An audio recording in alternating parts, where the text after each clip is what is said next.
আগামী ৩রা অক্টোবর ফের তৃণমূলের সর্বভারতীয় সাধারণ সম্পাদক অভিষেক বন্দ্যোপাধ্যায়কে তলব করেছে ইডি।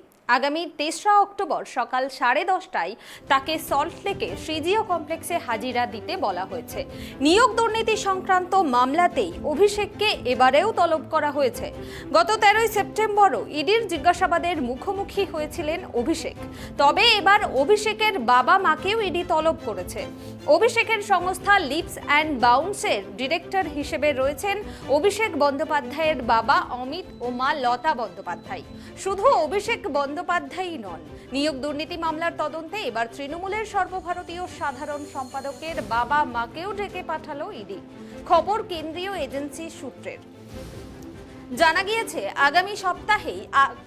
আগামী সপ্তাহেই অমিত ও লতা বন্দ্যোপাধ্যায়কে তলব করেছে ইডি। বৃহস্পতিবারই একই মামলায় সমন পাঠিয়ে আগামী ৩রা অক্টোবর ইডি রাজ্যের শাসক দলের সেকেন্ড ইন কমান্ডকে সিজিও কমপ্লেক্সে ডেকে পাঠিয়েছে অভিষেকের সংস্থা লিপস অ্যান্ড বাউন্স, যা নিজেই ঘোষণা করেছিলেন ডায়মন্ড হারবারের সাংসদ। ওই সংস্থারই ডিরেক্টর হিসেবে রয়েছেন অভিষেক বন্দ্যোপাধ্যায়ের বাবা অমিত বন্দ্যোপাধ্যায় ও মা লতা বন্দ্যোপাধ্যায়। ইডির দাবি, অভিষেকের সংস্থা লিপস অ্যান্ড বাউন্সের সঙ্গে শিক্ষক নিয়োগ দুর্নীতির যোগ রয়েছে। সেই সূত্রেই লিপস অ্যান্ড বাউন্সের অন্যতম দুই ডিরেক্টর অমিত ও লতা বন্দ্যোপাধ্যায়কে ইডি তলব করেছে বলে মনে করা হচ্ছে।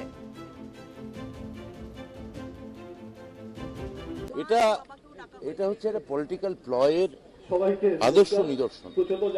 যখন ইন্ডিয়ার জোট থাকে তখন অভিষেক বন্দ্যোপাধ্যায়কে ডাকা হয়। যখন আমাদের এই ধর্নাটা পূর্ব নির্ধারিত আমাদের কর্মসূচি অনেক দিনের, এটা সারা ভারতবর্ষ জানে, আর ইডি কর্তৃপক্ষ জানেন না, এটা হতে পারে না। তো এটা একটা রাজনৈতিকভাবে ষড়যন্ত্র ছাড়া কিছু নয়।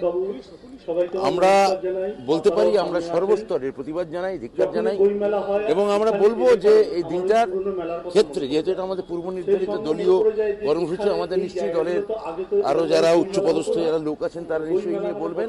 আমি আমার জায়গা থেকে বলতে পারি এই দিনটা যেন পাল্টানো হয়। এটাই তো স্বাভাবিক। তার নাম যেভাবে উঠে আসছে বিভিন্ন জায়গায়, বিচারপতি পর্যন্ত সন্তুষ্ট নয় যে এদেরকে কেন ডাকা হচ্ছে না। ডাকা তো হয়েছে। আমার কাছে তো যা মনে হচ্ছে আগামী দিনে আরও যাদের নাম সিইও থেকে শুরু করে এরকম নাম আছে লিপস অ্যান্ড বাউন্সে, তাহলে সবাইকে ডাকতে হবে। ওনার বাড়ির লোক আরও ডাকতে হবে, তাদেরও তো নাম আছে সিইও হিসেবে। আর দ্বিতীয় প্রশ্ন হচ্ছে, রাজভবন থেকে 16 পুলিশ নিরাপত্তায় সিআরপিএফ। দেখুন, রাজভবনের মালিক হচ্ছে মহামহিম রাজ্যপাল, তার সুরক্ষা অত্যন্ত গুরুত্বপূর্ণ। অনেক ক্ষেত্রে আমরা দেখেছি যে পুলিশ রাজনৈতিকভাবে ব্যবহার হয়।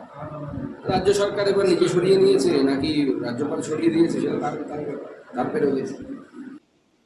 আমরা এর আগে দেখেছি ইডি বা সিবিআই ডাকলে এরা যায় না, রক্ষা কবচ নেয়, হয় কোর্টে, না হলে দিল্লির বিজেপি সরকারের রক্ষা কবচ নেয়।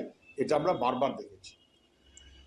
তদন্ত প্রক্রিয়াকে কার্যকরী না করা এবং কার্যত তদন্তকে প্রহসনে পরিণত করা বলতে যা বোঝায়, সিবিআই এবং ইডি তাই করছে, ধরা পড়ে যাচ্ছে, তাই করছে।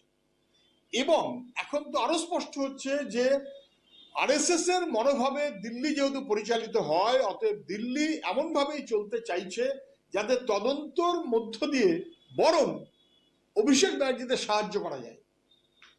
এর আগে তদন্তের জন্য ডাকা হলো কবে? যেদিন নাকি দিল্লিতে একটা মিটিংয়ে যাওয়ার কথা অভিষেক ব্যানার্জি, এবং তিনি না গেলে আগে একটা বলবে, বাহ কেমন সুন্দর, দেখো বিজেপি তৃণমূলের বিরুদ্ধে কিরকম খড়গহস্ত।